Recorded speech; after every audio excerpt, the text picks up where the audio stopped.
Hi friends, ಅಮ್ಮನ ಕೈ ರುಚಿಗೆ ಸ್ವಾಗತ. ಇವತ್ತು ಬೆಂಡೆಕಾಯಿ ಪಲ್ಯ ಮಾಡೋದು ಹೇಗೆ ಅಂತ ನೋಡೋಣ. ಚಪಾತಿಗೆ ಪೂರಿಗೆಲ್ಲ ತುಂಬಾ ಚೆನ್ನಾಗಿರುತ್ತೆ. ಈಗ ಹೇಗೆ ಮಾಡೋದು, ಅದಕ್ಕೆ ಬೇಕಾಗಿರೋ ಪದಾರ್ಥಗಳು ನೋಡಿ. ಈರುಳ್ಳಿ ನಾನು 2 ತೊಗೊಂಡಿದ್ದೀನಿ, 1 ಟೊಮೊಟೊ, ಬೆಳ್ಳುಳ್ಳಿ ಮತ್ತು ಶುಂಠಿ ಜಜ್ಜಿಟ್ಕೊಂಡಿದ್ದೀನಿ, ಮತ್ತು ಚಿಲ್ಲಿ ಪೌಡ್ರು, ಖಾರಕ್ಕೆ ಎಷ್ಟು ಬೇಕೋ ಅಷ್ಟು, 1 ಸ್ಪೂನು ಧನಿಯಾ ಪುಡಿ, ಅರ್ಧ ಸ್ಪೂನು ಗರಂ ಮಸಾಲ, ಕೊತ್ತಂಬರಿ ಸೊಪ್ಪು, ಕರಿಬೇವು ಮತ್ತು ರುಚಿಗೆ ತಕ್ಕಷ್ಟು ಉಪ್ಪು. ಬೆಂಡೆಕಾಯಿ ಚೆನ್ನಾಗಿ ತೊಳೆದು ಕಟ್ ಮಾಡಿ ಹುರಿದಿಟ್ಕೊಳ್ಬೇಕು ಬೆಂಡೆಕಾಯಿ, ಇಲ್ಲಾಂದರೆ ಲೋಳೆ ಥರ ಆಗಿಬಿಡುತ್ತೆ. ನೋಡಿ, ಸ್ಟವ್ ಮೇಲೆ ಒಂದು ಪ್ಯಾನ್ ಇಟ್ಕೊಂಡು ಒಂದು ಸ್ವಲ್ಪ ಎಣ್ಣೆ ಹಾಕ್ಕೊಳ್ಬೇಕು.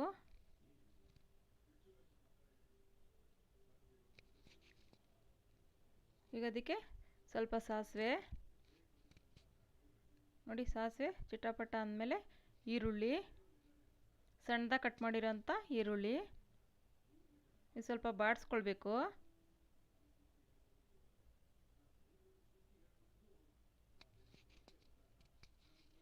ನೋಡಿ, ಸ್ವಲ್ಪ ಆಗಿದೆ. ಈಗ ಅದಕ್ಕೆ ಶುಂಠಿ ಬೆಳ್ಳುಳ್ಳಿ ಜಜ್ಜಿರೋ ಅಂಥದ್ದು, ಪೇಸ್ಟ್ಗಿಂತ ಈ ಥರ ಜಜ್ಜಿಕೊಂಡು ಹಾಕಿದ್ರೆ ರುಚಿ ತುಂಬ ಚೆನ್ನಾಗಿರುತ್ತೆ.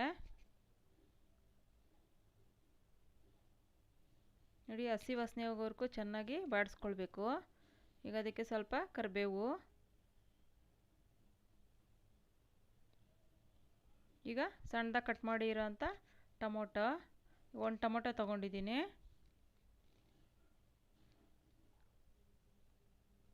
ಟೊಮೊಟೊ ಹಾಕಿದ್ಮೇಲೆ ಚೆನ್ನಾಗಿ ಬಾಡಿಸ್ಕೊಳ್ಬೇಕು. ಸ್ವಲ್ಪ ಉಪ್ಪು ಹಾಕಬೇಕು, ಕೊನೆಯಲ್ಲಿ ಹಾಕ್ಕೊಳ್ಳೋಣ. ಈಗ ಅದು ಈರುಳ್ಳಿ ಎಲ್ಲ ಸ್ವಲ್ಪ ಸಾಫ್ಟ್ ಆಗುತ್ತೆ ಉಪ್ಪು ಹಾಕೋದ್ರಿಂದ.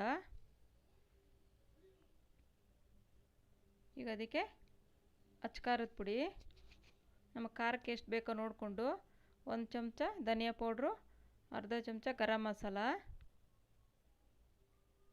ಚೆನ್ನಾಗಿ ಈ ಥರ ಫ್ರೈ ಮಾಡಿಕೊಂಡ್ರೆ ಅದು ಹಸಿ ವಾಸನೆ ಹೋಗುತ್ತೆ, ಟೇಸ್ಟ್ ತುಂಬ ಚೆನ್ನಾಗಿ ಬರುತ್ತೆ. ಈಗ ಆಗಿದೆ. ಇದಕ್ಕೆ ಸ್ವಲ್ಪ ನೀರು ಸೇರಿಸ್ಬೇಕು, ಅದು ಚೆನ್ನಾಗಿ ಕುದಿಬೇಕು.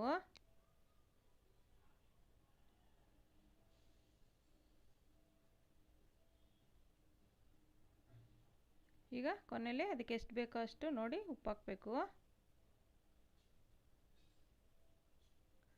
ಈಗ ಇದಕ್ಕೆ ಹುರಿದಿರೋ ಅಂಥ ಬೆಂಡೆಕಾಯಿ ಸೇರಿಸ್ಬೇಕು.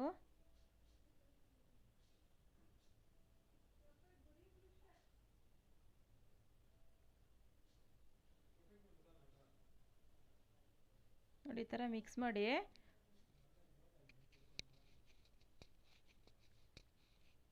ಇನ್ನೊಂದು ಸ್ವಲ್ಪ ಉಪ್ಪು ಹಾಕ್ತೀನಿ, ಸಾಲದೆ ಬರುತ್ತೆ.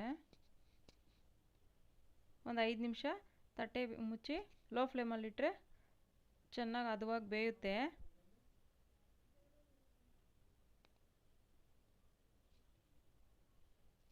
ಕೊನೆಯಲ್ಲಿ ಸ್ವಲ್ಪ ಕೊತ್ತಂಬರಿ ಸೊಪ್ಪು.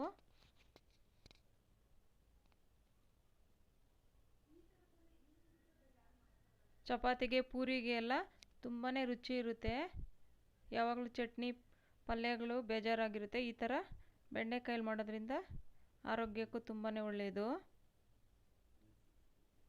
ನೋಡಿ, ಆಗಿದೆ. ಈಗ ಸರ್ವಿಂಗ್ ಬೌಲ್ಗೆ ಹಾಕೋಣ.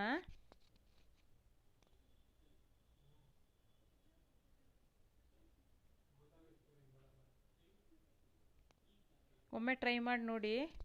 Thank you friends.